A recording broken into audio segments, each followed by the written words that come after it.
The travel world says it embraces gay and lesbian consumers and especially their money.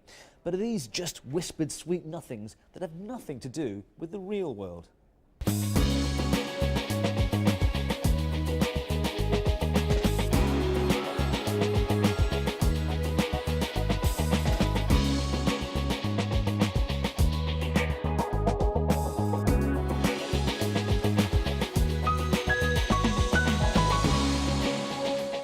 Also in this week's programme, tour operators offer refunds to holidaymakers put off travelling to Egypt following shark attacks.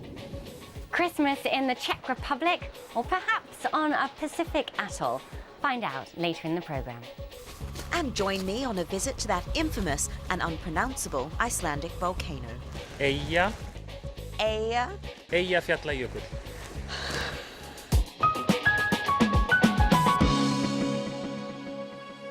Hello and welcome to Fast Track with me, Raj and Datar, in a wintry Stockholm here in Sweden, a country known for its progressive attitude to social issues, including gay rights. Pink purchasing power, the relatively high spending of gay consumers, has been recognised for some time now. And it's particularly true in travel. An estimated 6 to 7% of the population is gay, but this group accounts for well over 10% of travel spending worldwide. But are they getting good value for their money, or being taken for a ride? Oh, that's beautiful. Alexander and Shantu are about to make history. Love is in the air. Yeah, they're simple. That's what Everywhere I look around. Yeah, it's perfect. Both graphic designers from Germany, they've won a competition to become the first gay couple to get married on an aeroplane. It'll be a unique occasion and a good PR stunt for the airline SAS. But first, there are some rings to choose and a honeymoon to organise. So where are they going? We're going to celebrate our honeymoon in Hollywood, West Hollywood. It's the epicenter of the gay community. It's where everything started.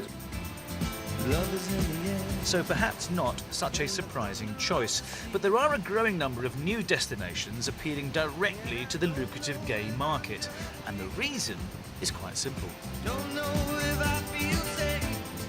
There's a single word answer, and it's money.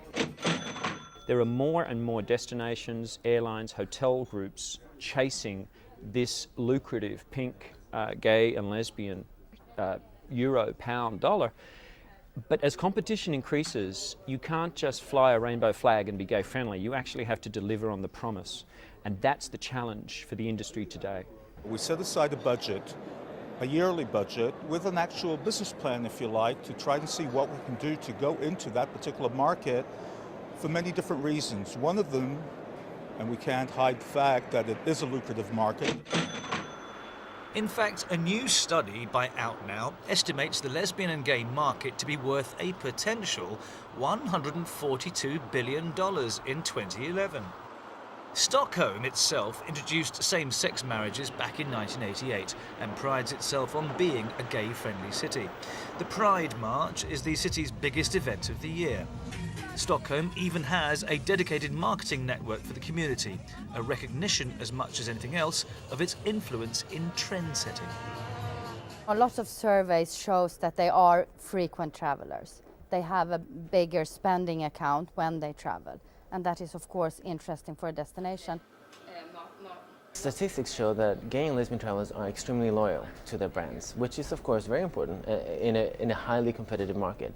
But it's not just for the gay and lesbians that we're attracting, because you have to remember, I think it's 1 in 3 person either are related to a gay or lesbian person or friends with one, and it's important for them as well.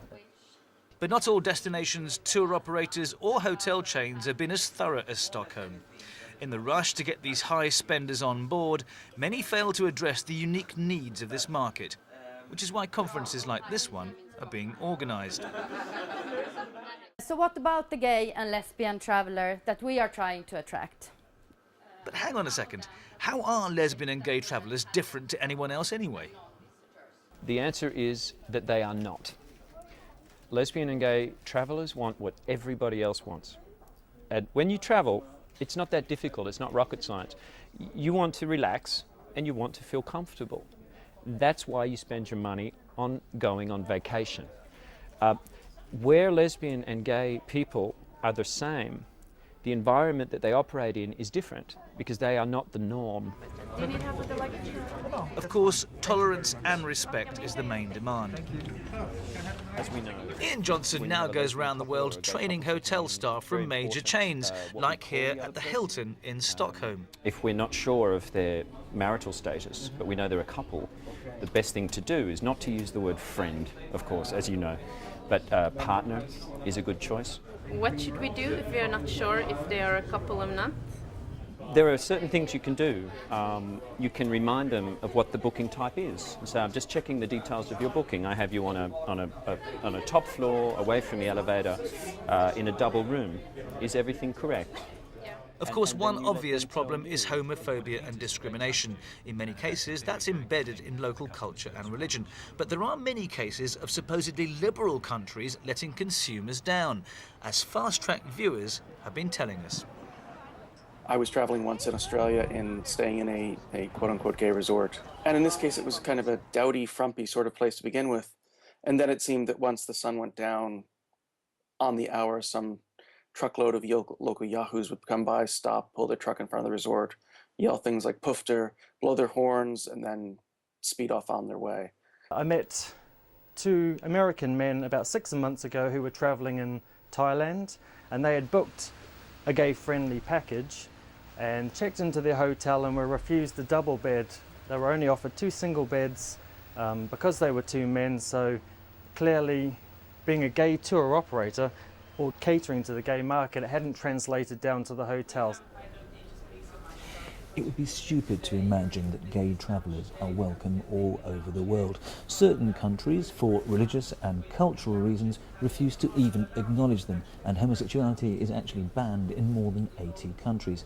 However, many of those places are also historically and culturally very significant. So, are they out of bounds? No, according to the boss of a new company designed to provide cultural holidays for the gay market. I worked in Egypt for a year and I got to know quite a few Egyptians who are known to be quite devout and strict. It's a strict Muslim society, and they were very accepting and very just respectful of the way I lead my life and my choices, and I in turn was respectful of them. Lesbian and gay people, they want to see the pyramids. You know, they want to visit Dubai. But suppose that hotel chain is actually breaking a law by allowing same-sex couples, for instance, to share a room in that particular country. Where do they stand there? Most of the laws that exist relate to conduct rather than cohabitation of a room. There are a lot of countries around the world where homosexuality is illegal, and I think it's important not to cut yourself off from travelling to these countries if you are gay or lesbian. I think it's about having a specific amount of education before you travel. Then again, with some destinations, their reputation precedes them to such a degree they've become off-limits to many gay travellers. I wouldn't touch Jamaica with a barge pole, unfortunately, which is unfortunate because I have a fair number of Jamaican friends and I've taught a fair number of Jamaican students over the years. The reputation is that anti-gay violence isn't even scrutinized to any significant extent. There are too many beautiful places in the world to visit that I need to even consider going to a place like Jamaica. Come and visit and welcome. The big moment looms. SK903 Stockholm to New York is ready for boarding. SAS, the airline they're using, have made a name for themselves championing the rights of gay and lesbian travellers in the mainstream media. Do you, Shantu, Andreas? Alexander and Shantu tie the knot, the first same-sex couple to wed in the air. Yes, I will. But it's something that I must believe in, and it's there when you call out my name.